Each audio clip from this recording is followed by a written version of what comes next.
This is Quyen Tran, and you're listening to the Cinematography Podcast. The following podcast contains explicit language.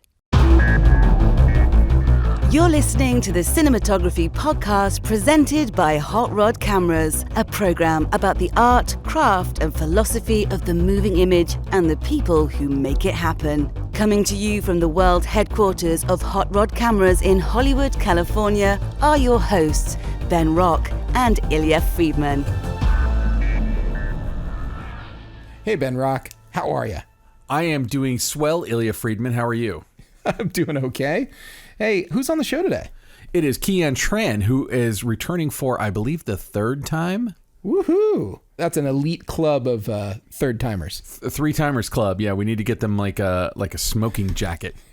With some elbow reinforcements, some patches. Yeah. No, she's awesome. And you conducted the interview, which I have not heard yet, so I'll be hearing it live with our audience. That's right. That's a lie. And, we record these and then they add it later. So I'll be hearing it maybe, like when the episode drops. So, Ben, it's an interesting week, interesting milestone. Uh-oh. I wanted to bring up for our close focus this week that there is now a video on YouTube that has been viewed more than 10 billion times. This is wow. That's equivalent to every single person on Earth having viewed it 1.3 times. So that means that there are just people out there who are watching it over and over and over again, because I'm sure there's some people who have never seen it. But of course, what I'm talking about is Baby Shark Dance. Oh, I would have assumed it was Gangnam Style. Oh, no. The Gangnam Style has been lapped several times now by the Baby Shark Dance. Do, do, do, do, do, do, do. Yes, that one. I'm not going to sing the whole thing, but... Yeah. No, I have to say that I'd heard legends from parents about this baby shark thing I'd be encountering when I became a parent, and I was kind of bracing for it. I got to be honest. I wasn't looking forward to the baby shark thing. Now, I've been here now for almost 4 years, and I got to say, baby shark is the least of my problems. Baby shark is not. Baby Shark is not my favorite song. It's not my least favorite song. So that you're just talking about just the regular old Baby Shark, Mommy Baby Shark, Yeah, Daddy Shark. That's the one. The one thing is narratively, it does kind of go on a little too long. Also, I feel like I just have a criticism. I have notes. And my biggest note is that, firstly, the song is not about the baby shark at all. It's about a shark family. The baby shark is one character in the shark family. It would be like if Happy Days was called Mrs. Cunningham. Yeah. It's like, yeah, she's in it. She's in it, sure. Show's not about her. But, you're going to overlook Richie. You're going to overlook Al. You're going to overlook the Fonz. You're going to overlook everyone. Yeah. Yeah. So, Mr. C, everybody. Ralph Malph. Yeah. So that's the problem. Potsy. But then here's the real problem. I mean, maybe this is just very intentional. Maybe Baby Shark is like a mini Rashomon, because not even halfway through, like 3/4 of the way through Baby Shark, it shifts point of view. It's true. So they say, let's go hunt, right? And then we go to the point of view of a bunch of fish and they go, run away. And then from that point forward, we're with the fish, right? And then at the end of Baby Shark, the whole shark family, they say, safe at last, right? Safe at last. They're all safe and they're hanging out in a coral reef. The fish that are running from this shark family, that's this massive, horrible shark family, they're all safe at last. And then we see the shark family kind of rise up behind the coral reef with like napkins and forks and knives. And the thing about Baby Shark is like 0.5 seconds after the song is over, those critters are all dead. Like the water's just full of chum. They're gone. But like, what does it say about the world that every man, woman, and child on Earth has seen Baby Shark 1.3 times? 1.3 times. So yes, it is called the Baby Shark Dance, to be clear. And let me tell you, I'm glad that it's no problem for you, but I think for a lot of other people out there, it's fingernails on a blackboard. But really, everyone else out there who's trying to do something, trying to get views, trying to get exposure, they're doing it wrong. Really, all they needed to do was come up with an earworm, was come up with the kids' jingle, essentially something that you'd expect to see, like, for a fast food restaurant. And before you know it, someone's going to, make 100 different covers of it. They're going to make the Baby Shark is like, it's like an open-ended sandbox world of improv. Like every other kids channel copies Baby Shark and uses the basic structure of it, and they'll do like Baby Shark Halloween and Baby Shark Thanksgiving, and I'm like, what does sharks have to do with Thanksgiving? It's really frustrating.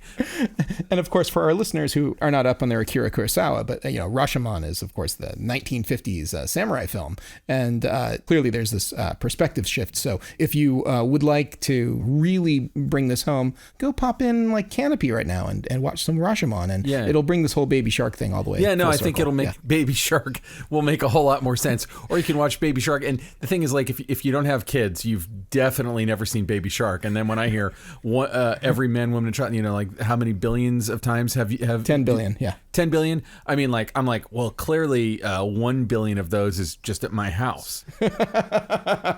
Yes, that's probably true. But like before you have kids, you would have no reason to watch this. Zero. And the thing is, it's not bad, but it's not. It's kind of bad.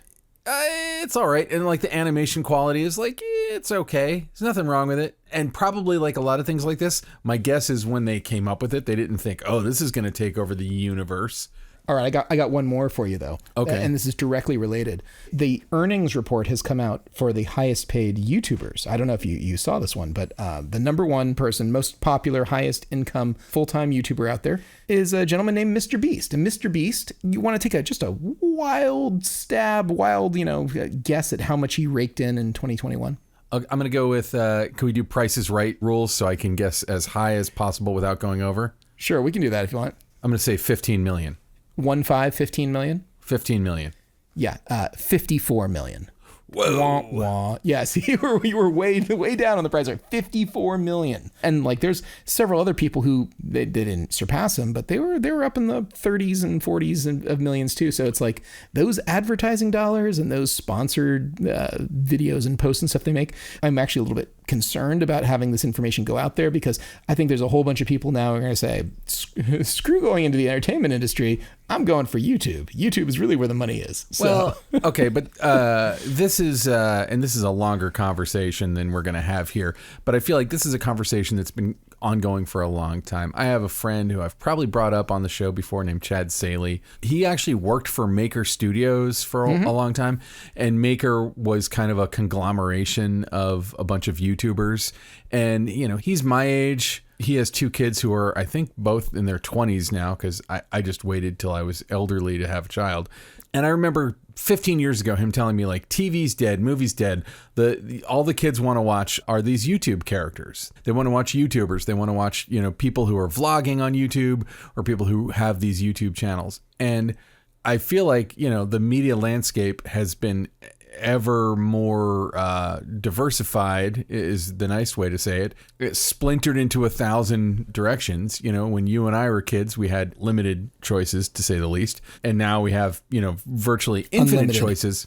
Yes. Yeah, when you consider what's on YouTube, and I watch a fair amount of it myself, but I've had to ask myself over and over again, is it the same? And the answer is no, it is not the same. Like, what these people do is not the same. And there are people who are doing stuff like that who you could see on television, but to swing it back around to the kids stuff, there's a kids channel called Blippi, and if you want to talk about the bane of parents' existence, Blippi is the worst, but like crazy successful. I have it blocked on our YouTube at home, so my son just doesn't even bother getting into it in the first place. And if you want your brain to melt, go on YouTube and look it up. I'm going to just throw this in here real quick because I know you have a connection with it. But, the 4th highest YouTuber actually is clients of Hot Rod Cameras. It's a guy's named Rhett and Link. They've got a show called Good Mythical Morning. Huge. Yeah, not only are they huge, I mean, they're, generationally speaking, they're quite a bit older than I think most of the people who are watching them, but they certainly, I guess, skew young, and their company actually acquired Smosh, and I know you have a connection to Smosh because you were up at one point. Yeah, to me, Smosh is one of the interesting case studies in that I was up to direct a movie for them that was made. It's called Ghost Mates. It's on YouTube. It was made for YouTube Red, and now it's just on YouTube for free, and you can watch it. And I had a meeting with those guys, and I remember asking them, like, what's your goal in doing this? In the back of my mind, I'm thinking what, my friend Chad had said years earlier, which is like, this generation is not going to want television or movies. And they said what I think is a quite reasonable thing. They're like, yeah, we're trying to broaden our audience. The thing is, those guys started making YouTube videos when they were in their teens. And at that point, when I met with them, they were like in their late 20s, early 30s. And it's like, how much longer are you going to do essentially sketch comedy for, 14-year-olds? But it turns out forever. The answer is forever. Because, they're if Rhett and Link are any indication, they're making money. And that the but appetite Rhett and Link for this, are doing a more mature thing, aren't they? That's true. Yeah, well, that show, I hesitate to call the show mature, but I suppose that you could, watch. But you do see shows on there sometimes that you could see on television. And then sometimes you see stuff where you're just like, why are 4 million people watching this? And I'll never understand. And part of that is like, I'll have to go, okay, it's out of my experience. Like I'm the wrong age group. I'm the wrong gender. I'm the wrong race. I'm the wrong whatever to find this interesting. But obviously a lot of people do. A long, long time ago, I was hired literally to run B camera, but it was really A camera, for a Q&A of some YouTube stars being moderated by a YouTube star. And when it was, and they were all very articulate and smart and interesting, cool people. Then the next day I went and looked up their stuff because I was just curious. And the two people who were the main people being interviewed, their stuff was like, if you and I decided to make a comedy sketch show on our iPhone 5 minutes before we shot it, it would be like that quality. And that was one of them. And the other one was a guy who was monologuing into his phone in his bathroom and saying, like, honestly, misogynistic, antisocial stuff, but getting a huge following doing it. Weirdly, the moderator, I went and looked at his stuff and I'm like, this guy could be on Saturday Night Live. His stuff is so slick, so polished, so well done, so smart, so funny. And that guy is, I think, still kind of a big deal in that world, but was doing stuff at like a level millions of light years beyond what the two people he was interviewing were doing. And I'm like, why aren't they interviewing you? You're the good one here. But what do you do? Well, if anyone goes to the Good Mythical Morning Show and watches the most recent video, it's the human teabag challenge. And I will say that this is pretty endemic of the type of stuff they do. Where see, I said mature, right? Yeah, very mature. There's a bunch of like someone being bathed in honey and tea being thrown on them and then being put in a big thing of water. It's like, it reminds me of like 1980s. I'm dating myself. Double Dare. Remember that show, the Nickelodeon show, and inevitably everyone got covered in slime or something. There's a lot of that. I mean, like, to me, I think that there's some people like that who have figured out a way to make what would in another universe be on some cable network kind of show that would run for however long it ran and then get canceled or whatever based on whatever the network's needs or priorities were.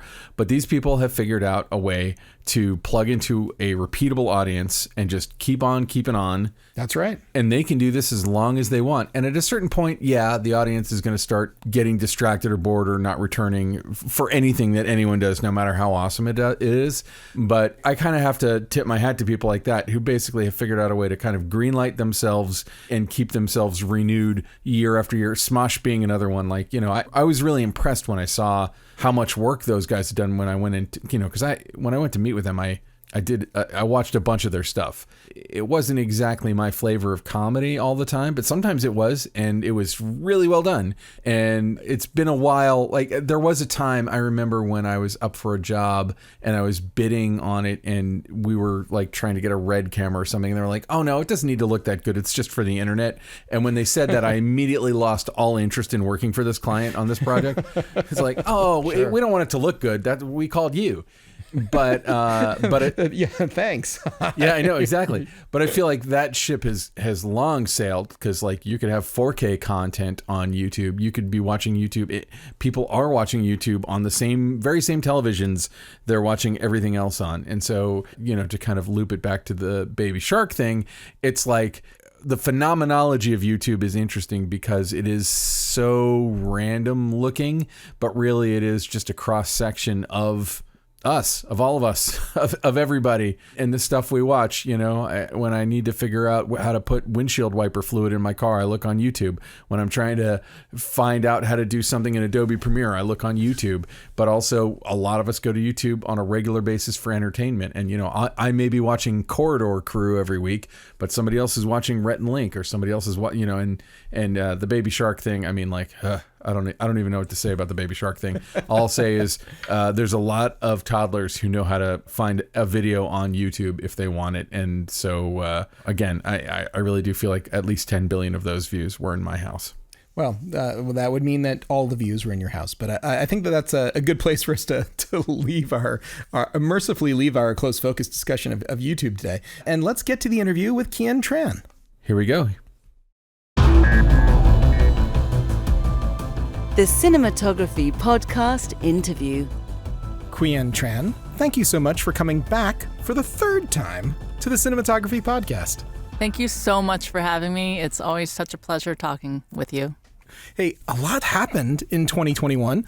Let me just do a quick rundown. I don't think we talked about directors of photography last time you were here. You became a member of the ASC, 6 months ago? Something like that. So that's kind of like a big deal. And now you're directing. We're going to get into all of this stuff. But tell me, 2021, pretty decent year? Not a great year all for the things considered? Yeah, not a great year for the world. But in my small pocket of the universe, I really am very grateful for everything that's happened and the opportunities that I've been given. So no complaints here. Tell us about directors of photography. And I know that it doesn't essentially come through the way I'm saying it. It really should be emphasized directors of photography because it's all about baking. It's an incredible thing that you kind of started. Give us the elevator pitch for your little side hustle. It's one of my many side hustles. So last year, 2020 summer, during all the protests, my dear friend, colleague, and fellow director of photography, Jean Tyson, and I decided to start a charity because we have a shared love of baking.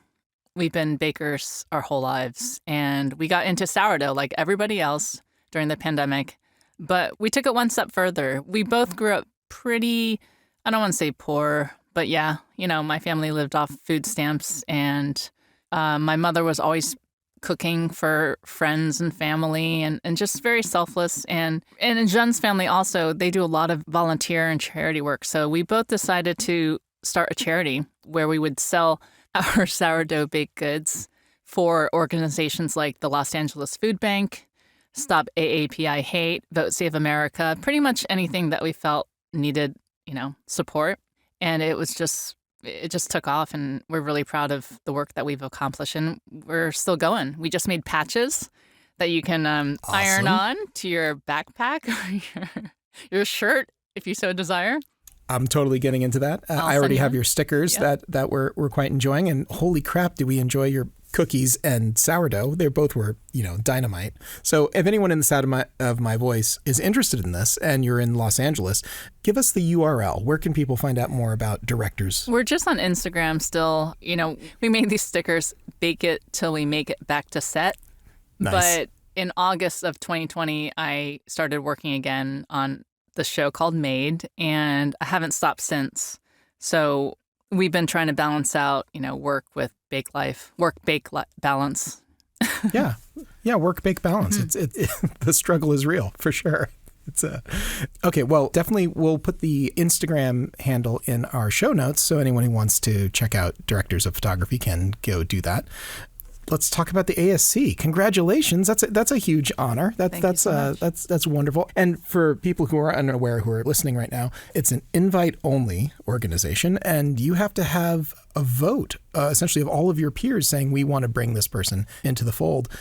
Tell us a little bit about being now an ASC member. It hasn't really changed how I view the world or how I approach my work, except maybe now I'm like, oh my gosh, these letters are appearing now after my name. It's real. Oh my gosh, I gotta do good work. So, every time I'm on a job, I'm like, okay, I have to maintain this level of professionalism and the integrity of my work. And that it hasn't really changed much, except I get to put these incredible letters behind my name. But, it's a huge honor, and I'm just so thrilled and so excited to be a member. Nice. It can really take over your life. There's so much stuff that's going on through the ASC. Hey, let's talk about Maid. Really, that's kind of like what I feel like the other big thing is, and the thing that we should be talking about. I loved it. It is actually my favorite series this year. It's the most favorite thing I've seen on television this year is Maid. And what a tremendous project. And Rylea is incredible. Holy crap. I have never seen a child actor, like a 4-year-old, perform the way she does. She is absolutely amazing. And the whole show, the whole cast, everything that goes into it is stunningly entertaining and beautiful and poignant and touching. And myself, talking about humble beginnings, grew up without a lot of means. My parents, when I was a little howly boy growing up in Maui, lived in a trailer without electricity or running water. And my earliest memory, I can't believe I'm going to share this on the podcast, is when my parents decided to dig an outhouse. So digging an outhouse is my earliest memory. But yes, it is. I got to say, I really sort of related to subsistence living and struggle and trying to achieve and come forward and make your way in the world. And these are all themes that really run through, along with domestic abuse and violence and other sorts of things in this project. So I've now talked for way too long about it. You tell me how you came to Maid and tell me about this experience. Well, overall, I mean, it was just incredible, from the people involved, the cast, John Wells, Molly Metzler. I mean, everyone involved was so passionate. But it also felt like we were at camp because we were shooting in Victoria, BC. We had to quarantine for 14 days because this was like at the height of the pandemic. It was the first show I was going back to, the first show that John was going back to. And so there was a lot of unknown variables. We got shut down 3 times. It was like... Really? Yeah, because there was like a positive case and no one really knew what the protocol should be yet. So we shut down. There's just a lot of uncertainty. But what we all knew was that the story was special. And so we, persevered, and I left my family, and that was a big thing as well. That's why I told John I could only do the pilot block because I had to go home afterwards. I couldn't be gone for like 9 months straight. And that was really hard. So, I brought my good friend Guy Godfrey on to take over after the pilot block. But, it was an incredible experience. I have very fond memories. I miss Rylea. I'll send you some BTS shots, but like I pulled out all my parenting tricks. I gave her piggyback rides. I did this like circus thing where I lie on my back and I have her like sitting on my feet and I'm just like tossing her up and down. And her parents were like, "Yeah, you're such a pro." Like I was like, "Okay, Riley, okay, you're gonna say these lines and you're gonna run that way, okay, and grab the streamer and then wave. Here we go." She's like, "Okay, one more circus trick." I'm like, "Okay, let's do it." So it was. She was putting you to work. She was putting me to work. You had to work for that. She sure was. But I treated her like one of my own, and it was really special. I just have nothing but fond memories. But it was really hard because of COVID. Because of the weather, the elements, everything. So 9 months to shoot the limited series. What was originally scheduled? How long did you guys think this was going to take? I think the end date was supposed to be mid-March, but we ended up going to like the second week of April because of the shutdowns and weather and just other things. But so it wasn't that off the target. But John Wells is an incredible producer, and he is just one of the most experienced TV people out there, and he really sets a high precedent and sets a fantastic tone on set and leading the charge in the pilot and all the pre-production. And John also comes from a pretty modest background, so he really was able to relate. Tell us about some of the challenges that came up besides being shut down. I have to imagine the environment and the changing weather and just being on the show for a long period of time presented a bunch of challenges, but also working with a child who's only able to be there for a limited amount of time. How did this all go down? Imagine having, at the time, a 3-year-old in every scene. That's really tough. Need I say more? Incredibly Need tough. I say more? Yeah. I mean, it's hard enough to have a child at home, but to get that child to do everything you ask for multiple times, it's very challenging. And Rylea is a superstar. I mean, yes, it took a lot of circus tricks and piggyback rides and pony ride, what have you. But at the end of the day, I have just an incredible respect for this young child because she and Margaret had to carry the whole show. That is a big ask. And Margaret's amazing. And I know that a lot of hay's been made about her actually being Andie MacDowell's real life daughter, and they had never been in anything together before. But one of the stories I thought was really quite interesting was that it was actually Margaret's idea to reach out to her mother to bring her into this whole thing. And Andie MacDowell is so fantastic in this too, playing this really, really big character.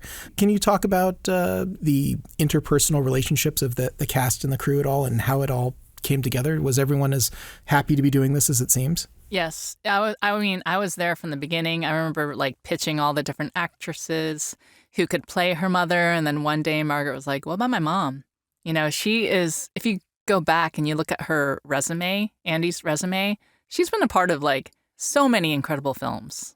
This role was very challenging and it's unlike any of her previous roles. So I think for Andie, it was exciting. And not only that, she gets to play opposite her real life daughter.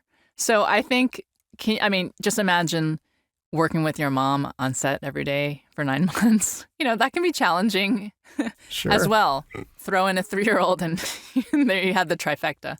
So it really behooved us to have a real life mother and daughter because they worked out a lot of stuff on set. But I think it really added to the scenes and it really plays out. And there's just a real honesty between them. And I think what's even more interesting is people don't realize that Margaret is Andie's daughter because they have different last names. And so when it comes out, it's like, oh my goodness, that's amazing. But the dynamic on set, it was hard at times. I'm not going to lie. It was, if you can imagine, there would be tension between, what each character is feeling. But then you throw in, okay, now it's real life mother and daughter, and then adding that on top of the scene. So there was a lot of discussion, but I think at the end of each scene, we always got to a fantastic place. I'll agree. And the show moves really, really well. And I think that editors get a lot of credit for pacing, but the director of photography should get about equal credit for pacing in projects. This show flows so well from scene to scene and from episode to episode. Beats are hit and move on in a way that never feel redundant and always feel like it's progressing the story. Can you tell me at all about the discussions about like pacing and how the show moves? Because really it's tight. This is a tight show. There is not a lot of waste. There's not a lot of fat. It is like this show really moves, and it's the type of show that you immediately grab hold, I think, of the character's plight, and you're in it for the long run. Can you talk at all about how you guys would discuss pacing or how you were going to move the show around? Yeah, absolutely. It was a very specific look. I shot extensive camera tests with Margaret and Nick, and at the time, a younger Maddie who actually was recast once Rylea was actually a photo double. Oh, wow. And she became the principal after we shot the camera tests. And that's why you shoot camera tests. You have to see if the chemistry works between actors and if a 3-year-old can act. So that was very informative and very telling. But I shot very extensive tests for the look. And by shooting a handheld camera, tracking subjectively with our protagonist, never leaving her space, you create this intimacy and you're forcing a perspective on the viewer. And that was very intentional. And every time we flash back, we would go to a different lens. We call it the Q loving because I work with Panavision and they designed a specific look for me. I pulled a bunch of references. I was kind of mimicking the Black Wings a little bit with the rainbow flares because I wanted those flashbacks to feel incredibly visceral and special. And so I shot all those on one lens with that specific detuning that I work very closely with Panavision to achieve. Is this a Dan Sasaki original then for you? Yeah, and I also use live grain. I'm giving away all my secrets. No. I also use live grain, which I push to like a 2-stop of Super 16 and increase the tonality on that to give it even more of like kind of, I don't want to say that Polaroid vibe, but, some kind of nostalgic feeling. And so I did a lot of testing with my colorist, Tim Stippen, over at Company 3. And I think we landed on something special because, it's easy to like go to these flashbacks and make it kind of cheesy and beautiful. But I wanted it to be like a memory. And so I made sure that the camera movement and the flashbacks was different from the scene we were cutting from. Sonny of Live Grain is a good friend of the show, and so I'm sure that he will greatly appreciate your plugs. So. I'm always selling Sonny and like to everyone because Sonny and I actually go way back as well. We went to UCLA together. Nice. I miss Sonny. I haven't seen him since the pandemic. I'm sure he's well, but I love seeing his logo pop up in the credits on things all the time. It's the best. So it's a great look. It's a great look for the show. But I'm curious about pacing. If there was ever really a thought of like, we got 6 pages here, it needs to feel like 3 pages. Or how about when you throw in the mix of a child actor? I have to imagine that the whole thing just gets that much more complicated. And I have to imagine that the first AD probably had to be very kid-friendly. So probably had to really, keep it all moving together. Tell me about how the show flowed. So John and I would block out the scene, and John is a master of blocking. He likes to keep things moving, not just, the words being spoken, but the movement of the actors. He didn't want anyone to like walk 3 steps, stop, talk. I mean, this is a man who did ER and West Wing. He is the master of the walk and talk. And so I learned so much about blocking through him. And, it just flowed very organically. So, for example, when in the pilot episode, when she leaves, we shot that as a oneer, basically, like from inside the trailer to outside. So I had a light 360 in all directions, getting into a car, seeing, Sean pound on the window. All that is done as a oneer because it builds a tension. And that was what was really important on Maid, is that it's so tense already, but by not cutting, you're also extending that. And it just makes you like so anxious and nervous because you have no idea what's going to happen. And since you stay with her POV, you're with her and you're seeing it as it's happening from her perspective. And so you're never cutting outside the car, for example, when she leaves for the first time. And we see Sean revealed by the headlights and then the pounding and then like pan over to her and she's like driving. That was all done practically. Wow. And it was very, very hard from a lighting perspective and an operating perspective. But, that's what we were going for. So. Yeah, there's quite a few different sort of looks and set pieces, and the trailer is a big one of them. But I was going to say that in order to work in a trailer like that size and everything too, it must have been very challenging. Or did you build some of that on a stage as well, or was it all location?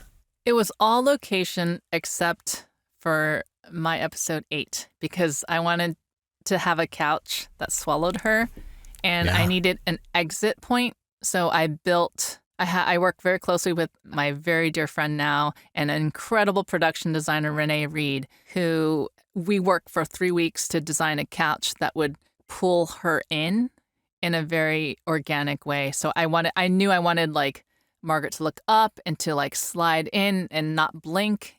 So in the real trailer, we couldn't cut a hole in the wall. So I was like, can we build this on stage? And we did.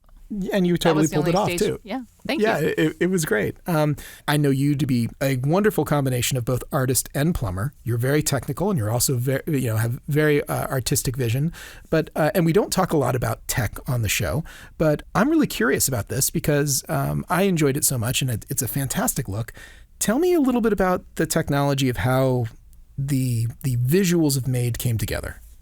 So in deciding formats for Maid, I went with the Alexa Mini LF, and I tested a bunch of lenses and landed on the Pana Speeds because they have this very vintage, soft look, and I wanted the show to feel as organic as possible. I knew that we would be doing a lot of handheld and a lot of close camera to subject distance, so a very intimate view on wide lenses, never ignoring the context of the space because the world is such a strong character in the show. The show is about poverty. It's about domestic abuse. It's about raising a child as a single parent. It's about, emotional distress and bipolar and anxiety. There's just so many subjects to tackle that, we really wanted to capture it as a whole. So I did not want a very fast fall off between subject and background. And that's where large format really brings your subject so close to the viewer in a way that feels like you're right there. And that's why I wanted the viewer to feel like they were a fly on the wall, but a very active fly that's buzzing around the subject as opposed to like observational. I wanted it to be very subjective and inclusive. So I did a lot of testing, and I created this lookbook that the other DPs, Vincent DePaula and Guy Godfrey, could look at and pick up and have something in their hands as a reference as they continue the series. And they both did a fantastic job. And it's an interesting line of tone in Maid because there's a lot of heavy subject matter. But there is also these moments of lightness. But it's interesting because it's only light to the audience. It's not necessarily light to the protagonist who, and I'm thinking specifically of sort of like the CG effects of every time she has to contemplate in her brain how much money she has left and how much everything is costing. Like these are potentially really funny moments, especially with the sound effects for the audience, but not for the protagonist who's like, oh my God, I don't have enough money to make it through.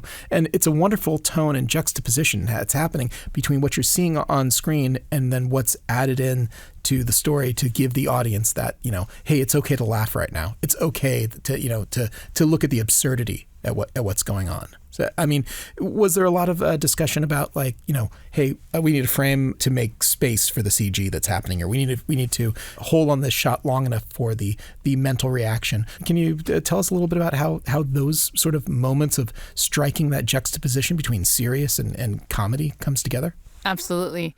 In the scene in the pilot where she's filling up the gas, I'm operating the camera, and as I'm tilting down to the nozzle going in and I tilt back up, I short side her so that I can leave some negative space for the prices to come up. And in my mind, I'm going, okay, $379, $389, and like ding. And then so like I'm calculating in my head, and then we go, and she takes the nozzle out. So we were actually doing it on set. We knew it was going to happen. We did actually in the camera tests. I did that. I had like a short-sided version, a medium side. We were like, okay, what is going to work best when we superimpose these numbers? Should we be in a close-up so that we can see the calculations in our head? Should we be in a medium shot? And it worked best in a close-up because, with Margaret's eyes and her expression, it's just so, she's just, takes up the whole screen and you don't want to look away. So you're looking at her reaction and you see the numbers. So we found that it worked best in a close-up. So when we were shooting it, it was very intentional. We always left negative space for those moments because they were scripted. And yeah, Margaret Qualley's Alex is such a fantastic protagonist and lead character, flawed, like all great protagonists, I believe. And really, really, you can't help but just, I think, fall into those eyes. You do such a wonderful close-ups on her that really, she wears her heart on her face, and you really get to see the emotional reaction of those scenes. And I think it's a big part of what makes that show work is the intimacy that you've got between, these close-ups on relatively wide lenses with her, and you see all the gears turning of like, oh man, how do I get to the next point? And I think that's what makes the show so relatable to so many people out there. And the other thing Molly talked about extensively was levity. No one wants to watch a show that is so dark and dismal. So it was really important to have those moments of levity in it. Like the moment she calls basil cilantro. There's like little things here and there that are just like so funny, but it's also so dire. But we have to laugh at that. There's no comedy without drama, and vice versa. So, and this is a wonderful natural transition point. Tell me about being a director. Tell me about going from director of photography to director. And is this scratching an itch of something you've always wanted to do, or is this? Tell me about this process. Well, it came about because John, after we shot the pilot, he really wanted me to come back for the finale. And I was like, you know what? Let me talk to my family. The pandemic is still raging on. This is right after Thanksgiving and Christmas, and the cases were surging. And he kind of dangled that DGA carrot in front of me, and I took it. I was like, oh my goodness, are you kidding me? He was like, no. He's like, you're ready. I was like, scary. So, I'm not going to say like, oh yeah, it's so easy. I was like, sometimes, oh, maybe someday I'll do it. But it was never like, I never became a cinematographer to become a director. I always came from a visual story background with my photojournalism or painting. So it was never like a stepping stone towards directing. But I was so engrossed by these characters in the story that I knew I could do it because I knew the story so well inside and out. Well, I think you pulled it off really well. And I know it's a different muscle for sure to exercise than working in purely as a crafter of images and a motivator of your team, because so much of being a DP really is also management of people and everything else. Now, as a director, you're connecting primarily with the actors and maybe with your DP and some other people, of course. But how did you prepare for this? Did you read some books, take some classes? Did you just wing it? How did you go about trying something new like this? Well, I had directed in film school, so that was a couple of years ago. Like 16. Oh my god.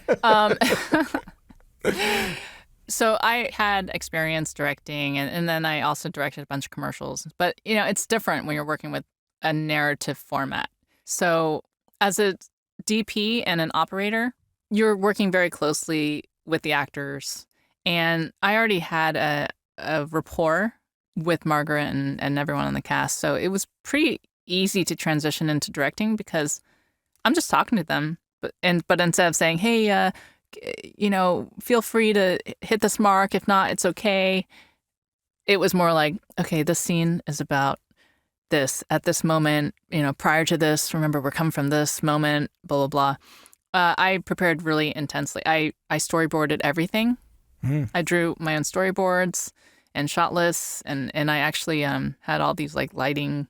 So I prepared as a DP and a director because my DP guy, Godfrey, was actually shooting episodes 6 and 7, and I forced him to stay on for 8, and I said, don't worry about it, I'm going to prepare everything.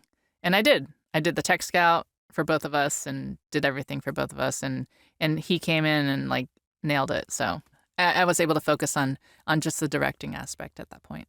So now that you've successfully directed a key episode in the series, future ambitions, you think you might try it again? You think you might want to direct some more television? You think that there's more of this in your future? Yeah, I think I definitely want to direct more. I am signed on to do a year-long project as DP. So it's going to have to be on the back burner for a year. But, I'm totally cool with that. I don't want to abandon my cinematography at all. Like I love shooting. I worked really hard as a DP, and I want to continue. There are many people out there who both are able to be successful as a DP and a director simultaneously. I think most notably off the top of my head is like Alex Sakharov. He's a friend of the show, and he did tons of both and overlapped for a while. And of course, there's people like Barry Sonnenfeld who went on and became full director. I have no doubt that you can straddle that line for a while. But if you decide that you want to go that route, we'd still love to have you back on the show and talk all about your directing work in the future. So thank you so much. So what's next for you? You teased this year-long project. I don't know if you can say anything about it, but where is it going to take you in the world? Do you get to sleep in your own bed, or do you have to travel somewhere? What's going on? It's in LA. Yay! That's great. My family is so thrilled. I am so happy. Oh my gosh, it's a dream come true. It really is. The project is really special, and I can't wait to talk about it next year. I'm just really trying to enjoy the moment with Maid because it's not often that a story this powerful and intense and emotional and beautiful comes along. And I'm just incredibly grateful that Molly and John came to me after watching my work on Unbelievable, which was another, very intense show, but very important, I think. So looking forward, I really want to focus on stories that have meaning. And I think everyone here can say that about the pandemic and what clarity it's brought them. You think about what's important in life, and you think about your family and how short life is. So I think moving forward that I want to really focus on stories that are impactful and just compelling in some manner. I think that's a great place to leave it. I'm certain that you're going to get your wish, especially after Maid here. This is so great. Q, thank you so much for being on the show for the 3rd time, and I can't wait to have you back again. Thank you so much for having me. All right, so that was Quyen Tran. Hey, back for the 3rd time. Fantastic. 3rd time. Really, now we got to get her on for a 4th. Now it's a race. It's a race between like her and Checo Varese and Fade and Papa Michael. That's right. who will get to number 4. Yeah, there can be only one. I think we have to make them Actually, fight. that's not true. They can all get to number 4. That's true. Really, Eventually, we're going to get, There's no stakes, really. Who'll be the first DP to get to 10 interviews on our show? I think it's going to be a dark horse. I think that maybe Johnny Durango might power back. Johnny Durango? I love Johnny. He's a great guy. Yeah. It'd be great to have him back 9 more times. Just wait. We'll have him like guest host or something. He'll be here all the time. Johnny's awesome. So, Ilya, you know what time it is. I do know what time it is. It is time to pay the bills. So take it away. All right. So first of all, let's thank our friends over at Assemble.tv who are doing that, still continuing the super cool free promo code for anyone who wants to type in Cinepod, get a month free of Assemble.tv service, which of course is industry-leading calendar and all sorts of great productivity tools for anyone who's involved in production. You should totally check them out. It is badass. You should do it. Try it. It's free. All right. So, hey, we also need to thank our friends over at DZO. DZO Film, makers of fine entry-level cinema lenses. They make a series of primes. They also make 2 different types of zooms. The latest zooms, which are coincidentally now in stock over at Hot Rod Cameras, are called the Kata zooms, which is CATTA. And what makes them interesting is they're very affordable full-frame zoom lenses. And there's not a lot of full-frame cinema-style zoom lenses out there. And when you factor in the price with these things, it's really impressive. And they're only available currently on a couple of different mounts, mirrorless mounts, but PL mount is coming a little bit later. And I know we've got, I think it's the RF mount versions in right now, which are very popular for people who are into Canon cameras or the Red Komodo and things like that. Sweet. What kinds of focal lengths are on those zoom lenses? Well, it's 2 lenses. The first one is a 35 to 80, again, full frame. So 35 is actually still relatively wide for a full frame lens. And then a 70 to 135. Whoa. And they come in a really cool kit, and it's totally worth checking out. And you can find them over at Hot Rod Cameras, and we will put a link in the show notes over at Cam Noir. And I want to say that both lenses are under $6,000. I want to say it's about $5,900, like $5,899, which is ridiculously inexpensive for full-frame cinema zooms. That's amazing. And you can pick up them individually for slightly more per lens. I want to say it's about $3,000 or $3,100 or something like that, which is still really affordable when you're talking about full-frame cinema-style lenses, which can often be much, much more expensive. Very cool. And now, short ends. So we have gotten to our patent pending short ends segment where we talk about our pet obsessions of the week. Ilya, what is your pet obsession this week? Well, I happened to read about our former employer, Backstage. Backstage acquired a company you might be familiar with, I think you might use, called ShareGrid. Backstage bought ShareGrid a few days ago. I have gear listed on ShareGrid. I don't think it's actually mentioned anywhere on ShareGrid, but it is mentioned in all these sort of like press release services out there. Backstage bought ShareGrid? That's exactly what I'm saying. Backstage, which is mostly known for being like, a resource for people who are looking to crew up and that sort of thing. I think once ShareGrid started getting into like posting, gigs for freelancers and stuff like that, I don't know, Backstage paid attention, and Backstage has been on sort of a acquisitions tear. I know they acquired like Mandy last year and a couple other companies. So yeah, they bought ShareGrid. It's so funny. Like you and I both used to write for Backstage, and I wrote for Backstage for like 5 years. It's the first actual journalism I ever did. I might have written for them longer, and it was all thanks to our friend who hopefully will be on the show when it's time to really talk soon. about Best Cinematography. Janelle Riley, she was an editor at Backstage, and she was a good friend of mine. And one day she said, "Hey, would you be willing to interview Errol Morris for our web portal for free?" And I was like, fuck yeah. And like, what? You get paid for that? And I guess I did a good enough job that they kept me around, and they had me write a regular column on tech stuff. So I probably talked to you about that. In fact, I think you might have filled in for me for a while when I wasn't able to do it. And then Janelle left Backstage years ago and went to Variety. And I think the last time, I don't know, it's probably been at least 10 years since I wrote for them. But after that, it looked like they went from being, because they were originally Dramalog, and they were like an actor's resource, and they would have like a lot of stuff about craft. and stuff. And then it looked like Backstage became kind of a slick industry magazine, more like somewhere between People and Variety somehow. Like they completely changed their look, their feel, their editorial staff. Like nothing was the same about them. And it wasn't that they were bad. It was very, very different. But it's crazy to me that they bought ShareGrid, and I wonder what the acquisition was for. Does it say? Oh, they don't actually say. I kind of get the feeling it might actually be for a fairly small amount, which makes me think that maybe ShareGrid actually hasn't been as profitable as maybe the founders hoped it would be. And so maybe that's why they chose to exit. I can't imagine ShareGrid isn't making money hand over fist, because, they charge a surcharge on every single rental. And then they also, if you get your insurance through them, they get a piece of that too. I don't know that it's billions and billions of dollars because it's such a specialized thing. But I mean, I feel like ShareGrid, like for the last 10 years, you'll always hear X is the Uber of this industry, or the Airbnb, meaning there was an asset that was sitting around gathering dust, and we figured out how to monetize it, how to make money off of it.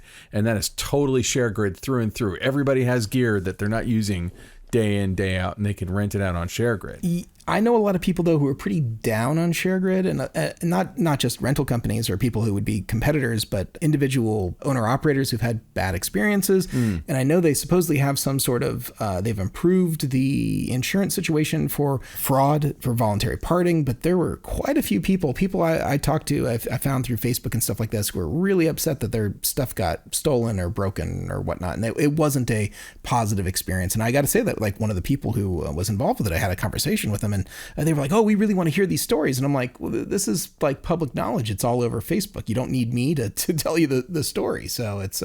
Yeah. I mean, I have gear on ShareGrid, but I have to admit, I don't put anything... Like, I've got a pretty good microphone, a Sennheiser 416, which is like the Honda Civic of boom mics. It's not, going to blow anyone's mind, but it's very good.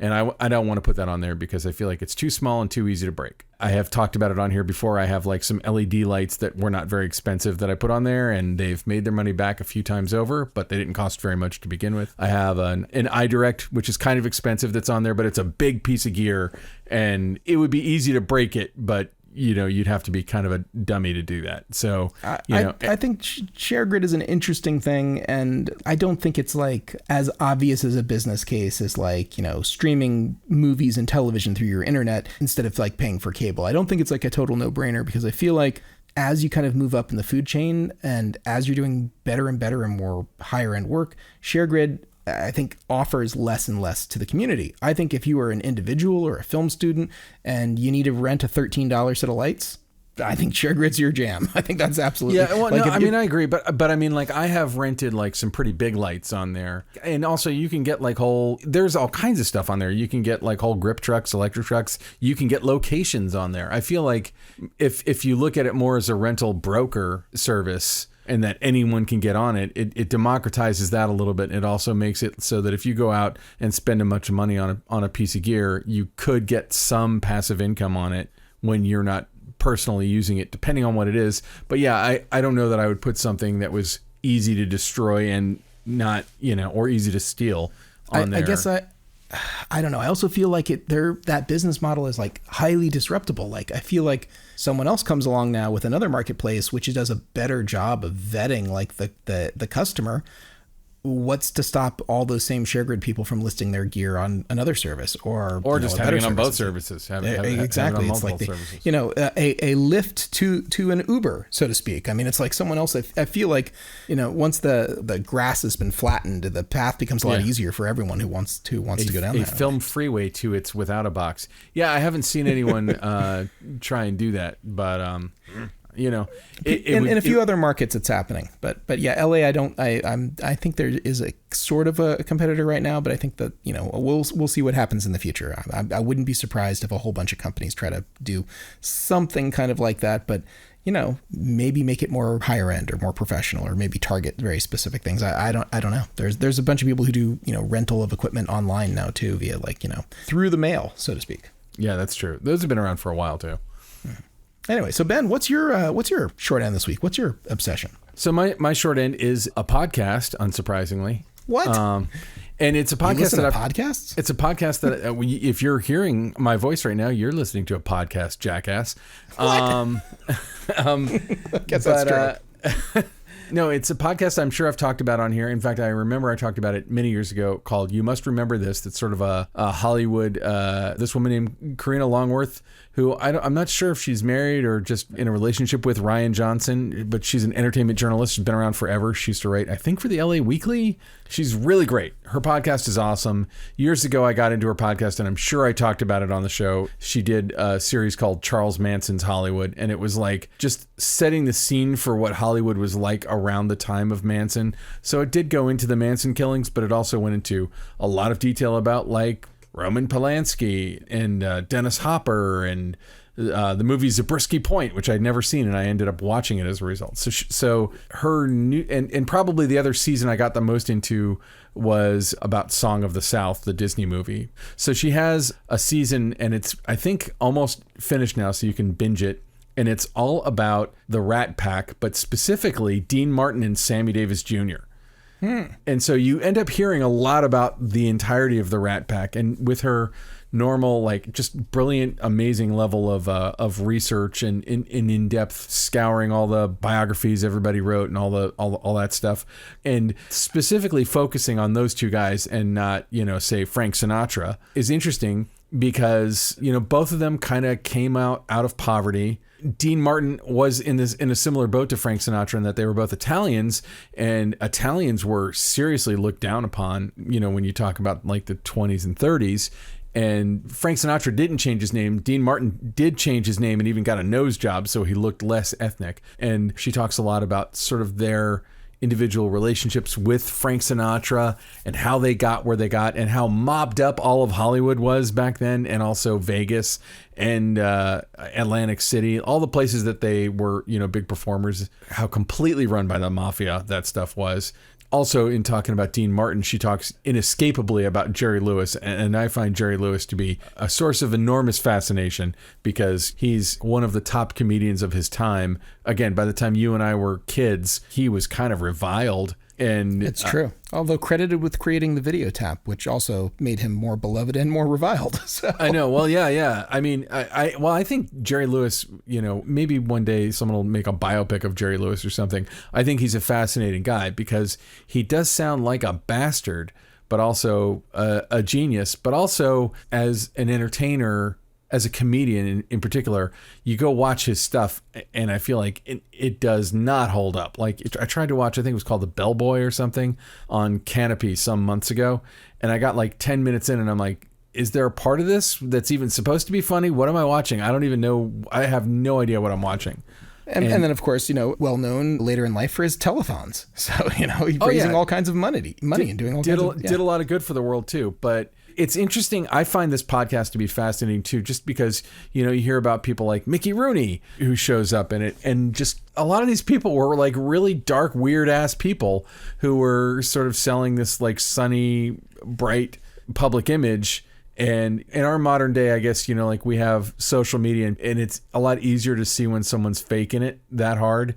And back then it was just like, Dean Martin leaves his wife for someone who he just met. It just is what it is. It's just an interesting glimpse into that kind of piece of the world, that time and place. And there's, I think, an interesting mystique around it. And one of the things Karina Longworth does, I think, really well is kind of pull back the mystique that has been put in front of you and say, well, this is what it was really like.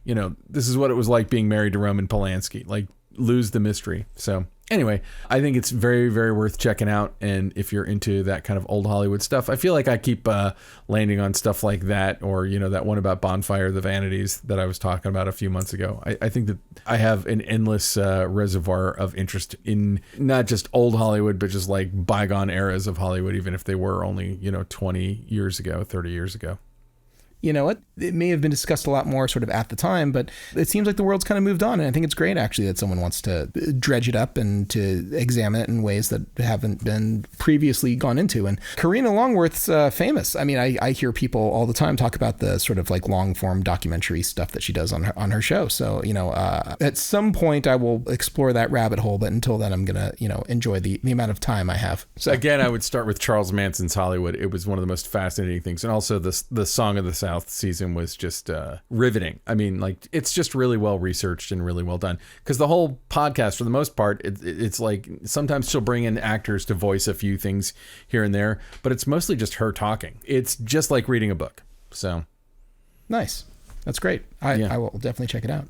So, Ben, I think that just about does it for all the time we have. Where can people find you if they want to connect with you outside of this podcast? Well, I have to say it has been working for me to plug that. Go to Facebook and join the group Needs a Werewolf. I'm there. Are there people who say, I heard about it on the podcast and they're joining the Well, group? there are people who are joining it who I don't know, and I'll click on them and it's like, oh, it's a cinematographer. So I'm presuming, but yeah, we're growing. It's a little community, and you come on there and, just kind of, explain why werewolves should be in everything. I think it's a pretty fair point. Are you up to 14 people now? How many people are in your? Oh, no. I mean, like I'm teasing you because of course I know I joined, but you know what your I want to say we're closing in on like 700. I think it might be more. Yeah. Yeah, and most of the people on there are probably people I know. But the interesting thing to watch a group kind of expand outside of your social group, and any group that has any real staying power in Facebook, obviously is way outside the social group of whoever started it. But also outside of that, please go to benrockonline.com. I may be kind of revamping it a little bit in the next week or so if I have the time. Nice. I've been taking notes about my plan to revamp it. But you can go in there, you can see some of my work, check out my reel, read my bio, and find out all my social media contacts, and go to Twitter, LinkedIn, or whatever, and say hello. Where can people find you? They can find me for the most part over at Hot Rod Cameras, hotrodcameras.com, the place that is sponsoring the show that we're listening to right now. It's been kind of a weird week since getting back. I've had to, dive into a bunch of stuff, but I'm going to be around. So if you hear this and you want to talk about gear, if you think you might want to buy some gear, or you think you just want to say hello, stop into Hot Rod Cameras. There are still a few Hot Rod Cameras t-shirts that are free and available to people who pop in and mention the podcast. We are all behind plexiglass and staying far away, and everyone has to wear a mask. So I was going to ask, like, is the Omicron surge affecting your place of business? Are people coming in? Like, what are you doing? January is always a slightly slower time than the rest of the year. It's probably the slowest month. But that being said, we are still getting visitors on a daily basis. Someone came and picked up a new red V Raptor today and spent a long time building it and doing everything in our shop. And we've got a very good system that we pioneered way back in 2020 to stay safe and distant from everyone. And people talk about the not wearing mask time. I don't think we ever had a not wearing mask time, at least at our shop. We've always been really very on the ball. We want to make sure people are comfortable, and so yeah, it's a clean, well lighted place to spend money on gear and do it safely and not have to worry about getting COVID. And we everyone in our shop has access to all the amount of PPE and testing that they would like. When you say it's a clean, well-lighted place, is that a Hemingway reference you're making? Is it? I don't know. I believe that's a Hemingway story. Anyway, okay. So Ilya, who do we have to thank this week? Hey, let's thank Alana Cody, who is putting it all together for us. She is producing the show. She is our showrunner, if as you were. She is completely running. Oh my God, she's done so much. I know for coming up for Sundance. She's already started sticking Sundance movies. It hasn't even started yet. She's got links to Sundance movies. She's putting in front of me like, watch this. You're going to interview someone in a couple of days. So yeah, we're amazing. We're getting. And then I threw a curveball at her too, because I mentioned something on the show and one of the cinematographers from that thing reached out to me, and now we're going to have that person on the show. I won't say who or what, but it was a thing I mentioned and she had to kind of field that, and that was awesome for everyone. I can't wait. That'll be fun. So let's thank her. Let's also thank Ben Katz, who's editing all this together, and I think we weren't too tough on Ben this time. I think we were pretty good. I just think we gave him a lot of stuff to cut out. Yeah, you know what? He'll probably cut down one or two sentences. I don't know. We'll see. And lastly, as always, we should thank always. Lastly, listening to us and shaking his fist in the sky right now. Angry, so angry at us right now. K's Al-Atrakchi, who composed every scrap of music you heard on the show. You can check him out at musicbyks.com. Please hire him to score one of your upcoming projects. He's an amazing composer, and also, not for nothing, a director, a visual effects artist, and a colorist. There's no reason for any of us. He's doing the whole thing now. He is the proverbial one-man band. And also not. He just directed a movie with like cast and crew of probably 100. So I mean, that's a lot of people. Yeah. He went to Atlanta and directed the whole thing. Yeah. So very exciting. And before we go, I wanted to make a stupid plug, though. I know last week I talked about Yellow Jackets. This week was the season finale of Yellow Jackets, directed by our friend Eduardo Sanchez. Oh, wow. Okay. So I went to try to go watch it on Hulu. Turns out I have to subscribe to Showtime to see it. So I'm going to watch the first episode on the website, and then I will decide on which system will be the best for me to get caught up on that. Well, I'm just excited. I mean, like, Ed has always been a fantastic director. I remember the first time I went to the University of Central Florida to check out their program, a guy who I still know, he's a camera guy in Florida named Ben Lowell, which I always liked Ben because my middle name is Lowell. And I thought if I put my full name and middle name, it would confuse everyone because there would be two Ben Lowells in the program. But anyway, Ben Lowell was there watching a tape of a film called Death of a Lover. And he said, this is the best filmmaker in our program, and it was directed by Ed Sanchez. Oh, wow. And it was like a first semester project, and it was really good. And Ed obviously was co-director on the Blair Witch Project, but he's made a bunch of features, and he's been just kicking ass in television for several years now. And I don't know, maybe we should get Ed on the show one of these days. Yeah, let's do it. 100%. It'll be fun. I could just text him and ask him. It wouldn't be a big deal. Yeah, 100%. All right. All right. So Ben, I think that just about does it. Thanks everyone for listening, and we'll see you next week. Thank you for listening. This has been the Cinematography Podcast, presented by Hot Rod Cameras. Find your next camera, lens, or accessory on the web at hotrodcameras.com. Don't forget to subscribe to our show on iTunes and connect with us on Facebook and Twitter. Thanks for listening.